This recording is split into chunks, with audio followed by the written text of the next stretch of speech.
My name is Nathan Hiller, and I'm an assistant professor of management and international business at Florida International University.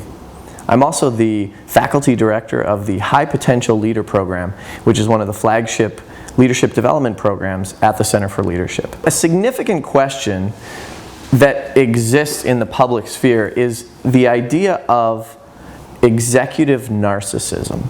A lot has been written and a lot of debate has gone on in the last number of months and years about executives with big egos. And the question remains, is it healthy and is it effective when an executive thinks very highly of themselves? The question has never been answered from an empirical standpoint. In other words, people have pointed to examples of CEOs who they believed were narcissistic, but the data hasn't ever been examined. No one has ever had access to this data. What we were able to do is assess data from 209 CEOs, and what we found is, in fact, their levels of narcissism were higher than the general population, and quite significantly higher. Now, in the end, though, narcissism is a double-edged sword. It is highly positive in one sense, in that executives who think very highly of themselves are likely to undertake big initiatives and show no fear, in essence.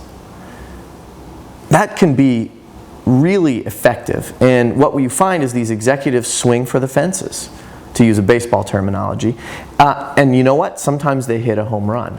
At the same time, those executives also strike out, and when they strike out big. And one of the ways that they strike out is by their interactions with others. And when you are highly narcissistic, you believe that you can't be beat. And you believe that you are better and smarter than other people, and smarter than the competition. That can lead to a significant trap and ultimately the demise of yourself as a leader and the organization. For an individual who may be prone to narcissism, there is sort of a delicate balance. You need to have a healthy, strong sense of yourself. In other words, you need to be puffed up in some sense. And we know that that's related to a number of positive things in leadership, but it's a very dangerous, fine line that when it crosses it, and you start to believe how fantastic you are, that is the path to ruin.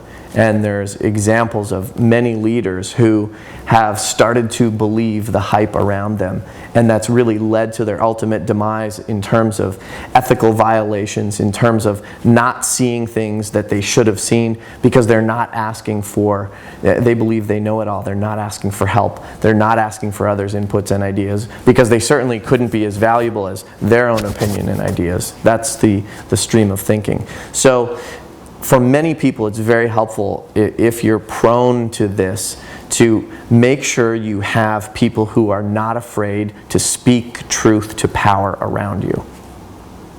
You cannot have the yes man or the yes woman around you. You can potentially have a few of them, but you got to have people who are not going to be afraid of you, who are going to tell you the harsh, unvarnished truth even when you don't want to hear it.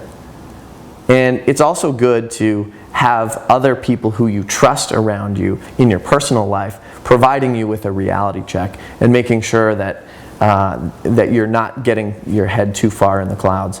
Those are a couple of things that someone who may be prone to doing this. Now, if you're way out, already out there, incredibly narcissistic, organizations need to be very careful of these kinds of leaders because they can, while they often are very charismatic and can be very influential, they can also lead to all kinds of problems in organizations.